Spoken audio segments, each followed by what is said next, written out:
আজ আমরা জেনে নিই আমাদের থাইরয়েড গয়টার বা বিনাইন থাইরয়েড সোয়েলিং নিয়ে। আপনাদের মধ্যে অনেকেরই জানেন যে রাস্তাঘাটে বহু মানুষকেই দেখেন নিজেদের আত্মীয় স্বজন যাদের গলার এখানটা ফোলা রয়েছে, যেটাকে আমরা বলি গয়টার। ছোটবেলাতে স্কুলের বইতেও কিন্তু এটা খুব সবাই আমরা পড়েছি গয়টারের সম্বন্ধে। এটার মধ্যে ক্যান্সারের কোনো ব্যাপার থাকে না, এবং সেটা কনফার্ম হওয়ার জন্য আমরা কিন্তু সবসময় একটা এফএনএসি করে প্রুফ করি যে এটা ক্যান্সার নয়। তো এই গয়টার যাদের রয়েছে তাদের মূল সমস্যা হচ্ছে গলার কাছে ফুলে থাকার জন্য দেখতে খুব খারাপ লাগে। যাদের খুব বড় হয়ে যায় তাদের ক্ষেত্রে হয়তো ঢোক গিলতে অসুবিধা হয়, বা কারো কারো ক্ষেত্রে খুব বড় হয়ে গেলে শ্বাস নিতে অসুবিধা হতে পারে। মূলত যেটা কমনলি আমরা পাই যে গলার কাছে ফোলা আছে, ডাক্তারবাবু দেখতে খুব খারাপ লাগছে, অফিসে বা বাইরে আমরা কাজ করি সবসময় গলাটা ঢেকে থাকতে হয়।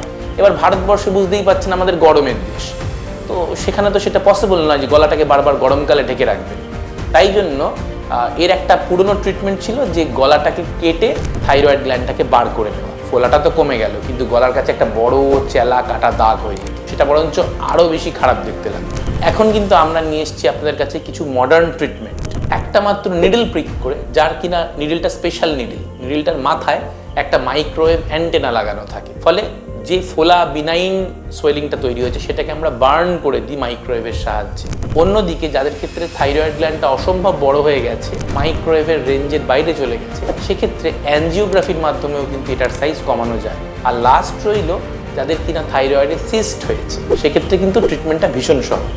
সিস্টের মধ্যে যে জল বা লিকুইড কন্টেন্ট রয়েছে সেটাকে আমরা টেনে বার করে অ্যাবসলিউট অ্যালকোহল নামের একটা কেমিক্যাল দিয়ে দিই, যাতে সিস্টটা আর নতুন করে জন্ম না নেয়।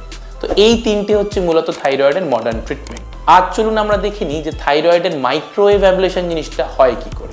এই ছবিতে আপনারা দেখতে পাচ্ছেন যে আমরা কিন্তু প্রত্যেকটা স্টেপ ভালো করে লক্ষ্য করবেন, সামনে আল্ট্রাসাউন্ডের মেশিনটা রয়েছে এবং আমার চোখটাও কিন্তু আল্ট্রাসাউন্ড মেশিনে।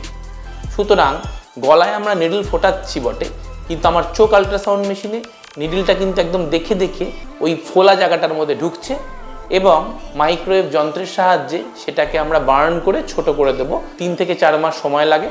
এখানে কোনো কাটা দাগ, আধ ঘন্টা থেকে 1 ঘন্টার মধ্যে পেশেন্ট বাড়ি যাবে।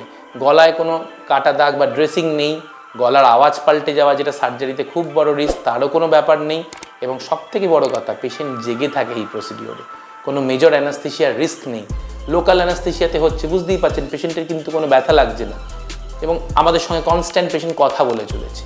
তো এই সমস্ত অ্যাডভান্টেজের জন্য আজকে মাইক্রোওয়েভ থেরাপি থাইরয়েডের একটা বিশ্বস্ত এবং মডার্ন চিকিৎসা। আজ আপনারা দেখলেন যেটা হয় কি করে। আমাদের নেক্সট ভিডিও লিঙ্কে আমরা দেখাবো যে থাইরয়েড আর্টারি এম্বোলাইজেশন বা অ্যানজিওগ্রাফিক ট্রিটমেন্টটা কি করে হয়। আমাদের চ্যানেল সাবস্ক্রাইব করুন, আর এই ব্যাপারে আরও জানতে আপনাদের প্রশ্নগুলো আমাদের কমেন্ট বক্সে লিখুন।